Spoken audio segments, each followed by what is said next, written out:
Welcome back to 108 Michael Myers, where we talk about the scariest music in the world. Now, I don't know about you, but during this time of year, pretend it's October, nothing gets me more in the mood to not want to go to the bathroom at night than some good old-fashioned black metal, dark ambient, and harsh noise. Bands like Silencer, where the lead member caught off his own hands and sewed pig's feet onto them. Mayhem, whose original vocalist in the head, and then the guitar player wore a real necklace with pieces of his skull on it, and released an album with a real picture of his body on the cover. And who masturbated on stage and put out an album with the recently deceased Emperor of Japan on the cover, which consists of people having sex for 30 minutes. No, I can't do this. All of these examples are far too obvious when people talk about disturbing bands, and while I do genuinely love a lot of music in these styles, it's hard for me to really get freaked out over them when it feels like I'm supposed to. I mean, hell, I find the Garo Giri Giga Gay to be more of a dark, absurdist comedy band than anything else. They deserve a video at some point. No, what really freaks me out are things that sound entirely different from anything else when that clearly wasn't the intention of the artist. In other words, outsider music. Music made by people who either don't know how to or don't have the resources to make music in a quote-unquote conventional way, but do it anyway because of their love for the art form, or other outside factors. I don't really like this definition, as I don't believe there is a conventional way to make music, and it makes the word outsider sound like a polite way of saying not legitimate, but it's an interesting rabbit hole to go down regardless of how you define it. There's a lot of debate over which artists actually fit this description, with some books even listing mainstream figures like Syd Barrett and John Frusciante, but artists like Daniel Johnston and Viper the Rapper, who are frequently grouped into this category, are two of my favorite artists of all time. A few years ago, I was Googling outsider musicians to listen to during my study hall period because of my love for the authenticity of the artists that I'd previously mentioned, and the very first result that came up was a band called the Shags. Without looking any further, I typed their name into Apple Music and listened to their album Wink before I realized that it was by an entirely different band who happened to have the same name and it showed up on their page anyway. So then I listened to the real one, Philosophy of the World. Now, before I continue, if you don't know anything about this album, then I implore you to go listen to the whole thing right now without looking up anything about it. Don't just listen to one or two songs either. Listen to the whole thing from start to finish right now. I will give you 3 seconds to click away. Okay, I'll proceed. Whilst sitting there in my Verco student chair desk with book rack, hard plastic seat, and work surface, I heard the album open up with a dinky, out-of-tune guitar riff, drums that were constantly struggling to stay on beats, and poorly harmonized vocals that sang a disjointed melody over all of it. This is kinda cool, I thought to myself at first. It kind of reminds me of Trout Mask Replica, and it appears that it actually came out the same year. Oh, what's this? It came out a whole day before Trout Mask Replica? Well, I guess that album just blatantly ripped off this one. Take that, P.R.O. Scroofy. Anyway, as I continued listening through the record, familiarizing myself with some of the band's smash hits, like My Pal Foot Foot and Why Do I Feel, its off-kilter sound just slowly started to get to me. By the time I got to track 7, this same combination of stilted vocal melodies, out-of-tune guitars, offbeat drums, and lyrics that are just sensical enough to be readable but not enough to be fully understandable, made me feel this uneasiness that no other album has. It's like every single song was punching a wound in the same exact spot over and over again, slowly pushing me further into this uncomfortable corner in my head. My heart started pounding, my arms and legs shaking, my stomach felt like a watermelon was about to burst out of it. I contemplated turning the album off, but I couldn't just because I was so fixated on it. Right when I feel like I'm about to puke from all the anxiety, it ended. Just like that. After the bell rang and dismissed me from my study hall, I walked up the stairs to my English class with all of my limbs still shaking. Usually I'd have music playing in my earbuds while walking to my next class, but during those 5 minutes, I walked in silence, hearing nothing but the muffled chatter from fellow students as I passed them in the hall. For the rest of the day, I couldn't think about anything else other than the horror that I had just experienced. I thought about it every day for the next several weeks and was hesitant to even read up on the band because of how petrified I was. Eventually, though, I gained the courage to confront my fears and go on the band's Wikipedia page. As it turns out, the reason for this album's existence is even crazier than the record itself, and if you're unfamiliar with the story, there is nothing I can say to prepare you for it. Let me put you into perspective. The year is 1944, a time of leisure and World War II. A teenage boy by the name of Austin Wiggin Jr. was the youngest of 6 siblings, named Helen, Ernest, Hazel, and their mom had a liking for fortune-telling, because how the hell else do you pass the time in 1944? It was on one fateful day that she told Austin Austin 3 very important fortunes. 1, he would marry a strawberry blonde woman. 2, he would have 2 sons after his mother's death. And 3, he would have several daughters that would form a successful music group. Flash forward to around 1967. Austin and his strawberry blonde wife Annie were tending to the 2 sons that they had after the death of Austin's mother when he realized that he also had several daughters that he could turn into a successful music group. I mean, the other 2 fortunes came true, so it had to be fate. It's not like it's possible that he subconsciously chose to marry a strawberry blonde woman and have kids with her after his mother's death. No way. Dot, Betty, and Helen Wiggin were roughly 14 to 18 years old when he decided that they needed to be pulled from school so that he could force them to practice music all day, every day. Did he ever ask you if you wanted to do this? I honestly don't remember him asking us. I think you were going to do this. I guess in his own way, he was a good man. It's just, he was so strict that, you know what I mean? He called them the Shags because of Taylor Swift's haircut, with his ultimate goal being for them to play on the Ed Sullivan Show. The band would play a few local gigs in the following years, getting booed and bullied for their playing, until Austin eventually decided that they had enough and should go back to living normal lives. As major rock stars, that is. In 1969, after many minutes of torment, they were forced to record an album that they felt vastly unprepared to make. After an awkward and sketchy recording session, 1,000 copies of this LP were supposedly pressed, but 900 of them mysteriously went missing shortly after the pressing, so put your hands in between the couch cushions and you might find one. Yo, hold up. Fuck, another one! After the album's release, the band continued to practice and would even have a recording session for another album in 1975. However, Austin Wiggin would pass away later that year, which would shortly prompt the band to break up.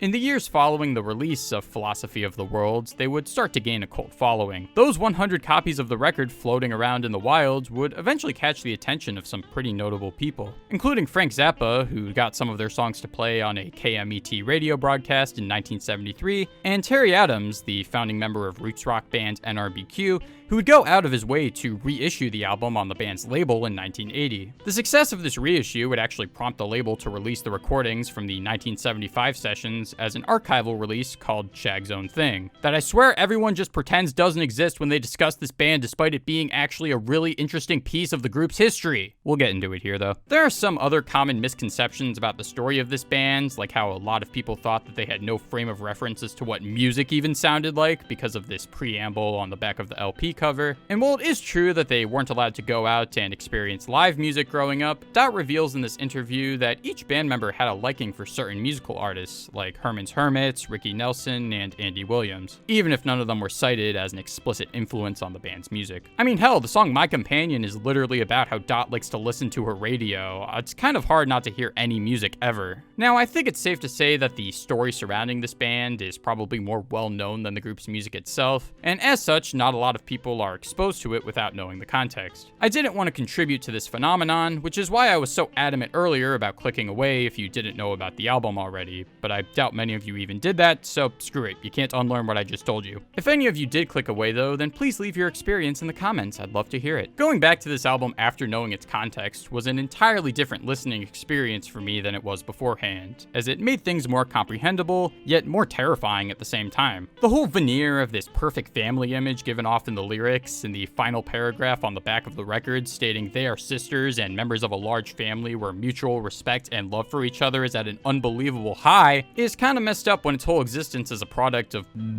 this. I often hear people say that this album is like the musical equivalent of a child's drawings and that it's not objectively good, but it is endearing for its amateurish qualities, but I just find the whole thing unsettling. I mean, hell, even the cover art is really weird. Why is the band's name in the odd future bubble font, but then the title looks like it'd show up on a first wave black metal album? These girls' guitars don't even have an amp cord plugged into them, and this is the saddest looking drum kit I have ever seen. Where is the kick drum? The smiles on their faces look extremely forced, and where are they even supposed to be standing? This looks like it was taken out of the blue backstage at one of their gigs, with the only preparation being a say cheese. At least Betty and Dot's outfits match and go along with the color palette of the background, with Helen's white shirt helping her stand out, but overall, the cover does a good job of preparing the listener for the strangeness that's in store. Kicking the record off is the title track, which is one of the group's most well-known songs, probably because most people turn the album off after it. While all of the disturbing musical elements of the record are present here, the album doesn't really start to get to me until I've heard most of it from front front to back. So at this point, I just find the song hilarious. The way it starts with the simplest of what sounds like improvised guitar riffing that's both out of tune and offbeat is funny enough as an intro, but it's the way those vocals come in so loudly and abruptly that really makes it stand out. Oh, the rich people want what the poor people got, and the poor people want. Lyrically, the song is a deep commentary on how no economic system that has ever existed in our world has been able to satiate the greed and imperfect nature of humanity, with lines like the little kids want what the big kids got, and the big kids want what the little kids got. This is tied together by a chorus that simply states, you can never please anybody in this world. In this chill-inducing bridge, that's final lines have probably been used in a Macklemore song at some point, Sly and the Family Stone's Everyday People walked so that this song could run. The band throws a complete left turn in the second track, That Little Sports Car, as now there's no hook in sight and we're getting a large-scale progressive rock epic condensed into 2 minutes and 6 seconds. Take that, Dream Theater! On the surface, the lyrics appear to be a horror punk-inspired character study about a crazy stalker who's obsessed with this man who happens to drive a sports car, but I like to view it as a continuation of the social commentary on track 1. Dot said that the inspiration for the lyrics of most of these songs are hazy, but this one was likely inspired by her wanting a Corvette. This means that the man driving the car in this story isn't as important as the car itself, emphasizing how commercial phenomena has led people to valuing belongings over fellow humans. The narrator snaps out of this in the final verse though, which introduces us to a lyrical motif telling characters not to roam, which I'll come back to when it comes up again. Who Are Parents is the first moment on the record where the weird nuclear family facade is directly addressed. Dot has stated that the inspiration for this song came from a genuine place of respect, but I find this explanation to just make things a little more disturbing. The way that parents are talked about here sounds like she's actively trying to convince herself that they're in the right, even though she knows that what's going on is kind of messed up. This is further driven home by the robotic vocals and guitar riff that sounds weirdly sadder than most of the other songs on the album. The last 20 seconds of this song, where the instrumental quiets down and we're left with softer drums and vocals dominating the track, is not only one of the prettiest moments on the record, but almost feels like a final cry for help in case you were too distracted by the rest of the song's cacophony. Who are parents are the ones who are always there. On the brighter side, we have the album's lead single, My Pal Foot Foot. And no, I'm not joking, the song actually got pressed onto its own 7-inch at one point, though no copies of it seem to have surfaced online. Either way, this is probably the band's most widely known song, which is fitting because it's the weirdest one on the entire album. I mean, the title alone either sounds like a poorly translated title of a foreign kids show or what Viper would name his footwork album. If you read the manga though, you'll learn that the song was actually based on their cat Foot Foot, who ran away and never came back, though the song has a happier ending. Oh, shit, spoilers, my bad. It begins with a 15-second drum solo, which is already a pretty uncommon start to a rock song, but of course this one is not like other drum solos. Pretty much every piece of the drum kit is utilized, though the tempo is constantly changing alongside which drums are being hit. It sounds simultaneously like an unpredictable build-up to something larger and a 9-year-old at Guitar Center testing out a drum kit.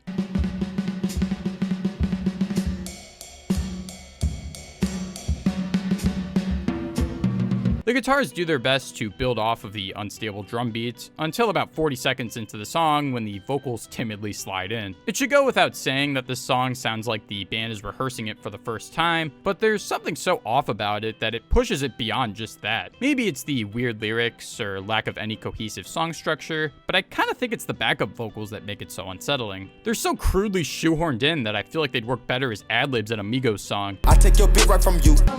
Bitch, I'm a dog. Another interesting thing to note about this track is it continues the Rome motif from That Little Sports Car, which, as we all know, is about how the dark nature of consumerism has driven, no pun intended, people to value belongings over people, and how roaming around chasing these fleeting highs ultimately leads to an unsatisfying life. Foot Foot, despite being the richest cat in America, owning his own real estate, still isn't pleased because you can never please anybody in this world, so he runs away from his own life, losing everything in the process. Fortunately, his loved ones were able to find him and put him back on track. I think Aesop actually based some of his fables off of this song. Something else that I find interesting about My Pal Foot Foot is that nearly every track on the album after this has a weirdly similar chord progression and drum beat to it. Like, the first 3 songs didn't sound exceptionally different from each other, but from here on out, the album sounds a lot more homogenized than it already did. This includes the next track, My Companion, which in context of the album sounds like an inseparable continuation of My Pal Foot Foot, like a We Will Rock You, We Are the Champions type of thing, only with a more compelling drum beat. This This isn't even because the lyrics are similar, it has more to do with how quickly the instruments come in after My Pal Foot Foot ends, and how the lead guitar riff sounds like a variation of the ending vocal melody from that song. The two vocalists sing in unison, or at least attempt to, throughout the entire track, making it sound even more like a demented parody of 60s girl groups than the rest of the record already does. A similar description can be given to I'm So Happy When You're Near, as it probably has the kitschiest lyrics on the entire album, but it actually stands out for having a vocal melody that sounds like it had a coherent idea behind it. There's also a guitar solo on this song that does a surprisingly decent job of replicating the vocal melody. But when you get there, we have many news and feelings to share.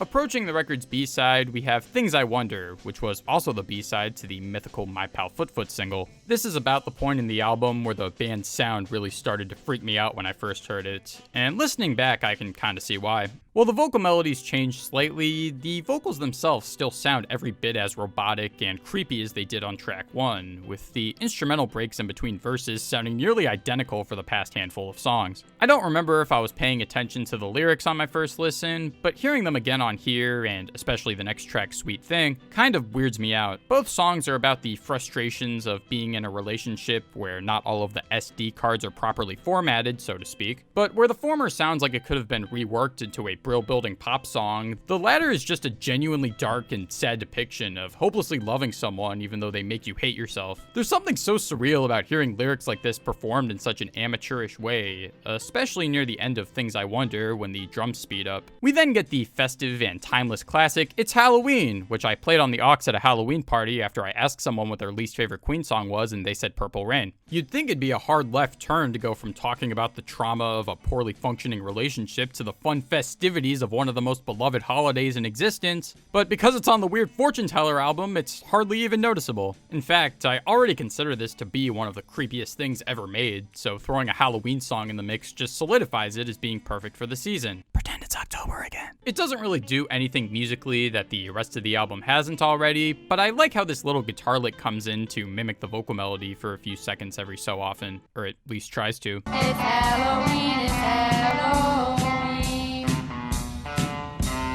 The next two songs, Why Do I Feel and What Should I Do, are just the beginning of what many Shags fans consider the Question Saga, which consists of two songs, Why Do I Feel and What Should I Do. The first of which is by far the longest track on the entire album at a whopping 4 minutes, which makes sense as the band is trying to tackle the complexities of the human condition. In a lot of ways, I think it ties back to the title track, as it continues to examine humanity's imperfect nature, but now it's through the lens of her own discomfort rather than the population at large. I actually think this song is a step up musically from the rest of the album, as it begins with a cute instrumental intro that's actually more on-tempo with the drums than usual. The vocals come in very loudly around the 30-second mark alongside a tempo change, which also reminds me of the first track, but I find the drumming on here to actually be pretty decent. Of course, the guitars and vocals are still a little bit off from it, but it's a step in the right direction from a technical standpoint. I wish that instrumental bit from the beginning of the song was utilized more throughout the track, as I think it could have made the pacing a little bit cleaner, but at least it comes back for the outro.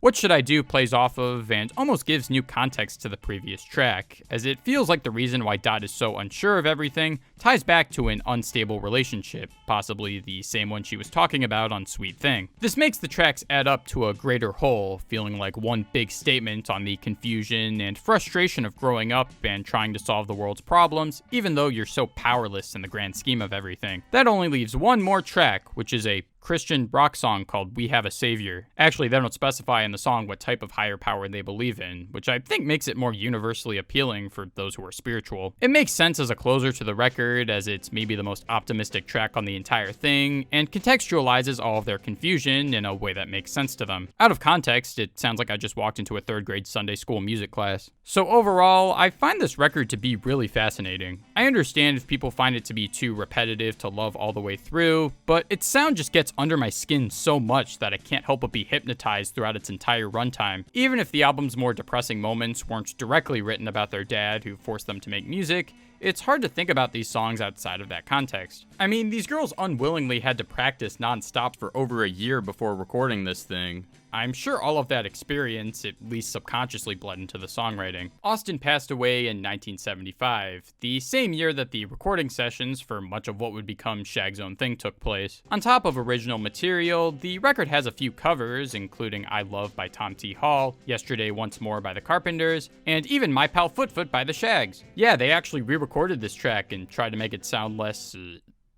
Its edges are a little bit more smoothed out, with better drumming, guitars, and vocals, but the entire mood of the song is completely different. It's really eerie with the slower tempo, quieter guitars, and vocals that sound like they belong in an ASMR video about losing your cat.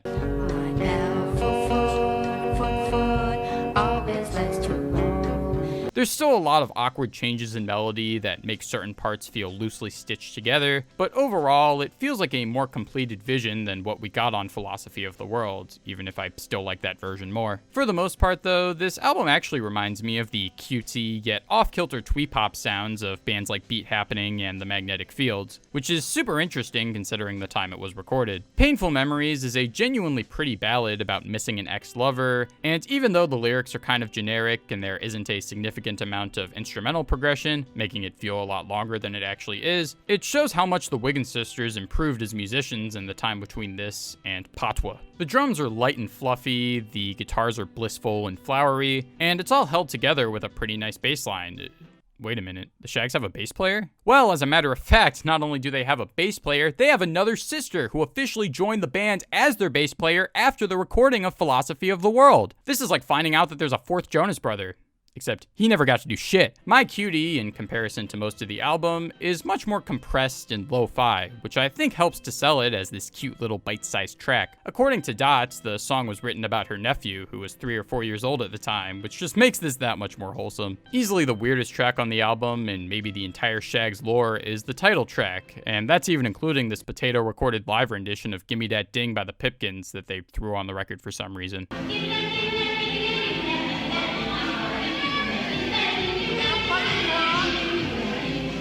No, Shag's Own Thing is a song so strange that they had to put an instrumental version of it near the beginning of the track list just to prepare you for the whacked out vocal version. The instrumental itself isn't really anything out of the ordinary, but that part's hardly even noticeable. The vocals on this song don't come from any of the Wiggins sisters, but rather their father Austin and their brother Robert. The freakiest part isn't even that though, it's that the two are just oddly talking to each other over this instrumental with very little rhyme or reason to anything. Party there at her house, oh yeah, for a certain little mouse. Okay, if I hear one more second of this, I'm going to have a migraine. Apart from that though, I think Shag's Own Thing is a neat little record. It might not be remembered as fondly as Philosophy because it's a little more predictable, but I think it's an interesting glimpse as to how that album could have sounded if the band had more time to rehearse, or cared more about what they were doing. And for a while, that was pretty much the entire story of the Shags. In 1988, the same label that housed Shag's Own Thing would release this self-titled compilation that contains pretty much all of their material from their 2 albums, as well as a few previously lost songs, though the sequencing of the tracklist is a little all over the place. In 1999, they performed at NRBQ's 30th anniversary show, which was the first time they really realized that they had a cult following as big as they did. Perhaps most famously though, the band was praised by the late great Kurt Cobain, with Philosophy of the World even being listed at number 5 on his 50 favorite albums of all time in a 2002 book of various writings and drawings from him. There also exists a cover album of Shag's material called Better Than the Beatles, which contains covers from some pretty notable acts like R. Stevie Moore, Danielson, and even Deerhoof, who got the honor of doing My Pal Foot Foot. My pal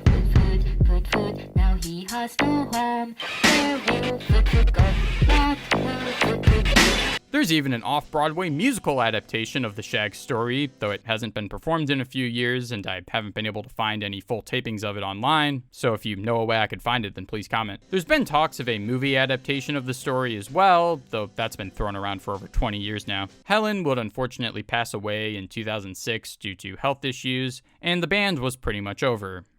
until 2012. Dot was probably the most passionate member of the group when it came to writing and performing music, and so after a Shags tribute fundraiser show led by New York bassist Jesse Krakow, she and he formed a new project called the Dot Wiggin Band. This coterie of adorkable misfits performed and recorded mostly new material written by, you guessed it, Sylvia D. Why do the birds go on singing? The one album that the band released, Ready Get Go, contains tracks written by Dot all the way back in the Shags years that never got to see the light of day, as well as more recently written songs. I said earlier that Shag's Own Thing sounded like what Philosophy could have been if the group was more prepared to make it, and I think that same sentiment applies to Ready Get Go, but more in a Brian Wilson 2004 kind of way. Dot's songwriting style has remained very consistent over the decades, just now it sounds entirely different because it's over instrumentation that's, well, you know. The endearing naivety is felt even more here than it is on Philosophy for me, as I'm not totally creeped out by everything going on. Banana Bike and Fellow with a Happy Heart are confirmed to be two songs that were originally written decades ago, and while it's not hard to imagine these lyrics turning up on a Shags album, I'm happy with what they wound up being. There's still glimpses of that offbeat, out-of-tune enticement that we all fell in love with, especially on Love at First Sight, which is made more uncanny by the wobbly piano lead and smooth jazz sax embellishments, not to mention the male vocals. Do you know how much I care? Boo-Hoo and If I Could Be Your Hero have some of the most memorable lyrics in the Shags canon that surprisingly sound more tongue-in-cheek and playful than most of what she sang as an actual child. You're going straight to H-E-L-L-O. Goodbye. There's an updated version of My Cutie from Shag's Own Thing that maintains the intimate feeling, though I thought the compressed production of the original sold the songwriting a little bit better, and the song was famously covered by Death Grips 3 years later. This album made me view the Shags' old material in a new light, as underneath all of the warmth are genuinely catchy pop songs that are full of a one-of-a-kind personality. In 2017, Dot and Betty would perform at the Solid Sound Music Festival alongside some members of the Dot Wiggin Band, and it's really impressive how they were able to replicate the exact playing of some of their old material. It led to people wondering if the Shags knew exactly what they were doing the entire time, though judging from interviews, I seriously doubt that was the case. Either way though, I think there's something deeply haunting and mesmerizing about this band, and I'd love to know if you think that they're the only true musicians to have ever done it, or if it's just a bunch of bullshit. As always, if you enjoyed the video, then you know the drill. I think I see 100 people in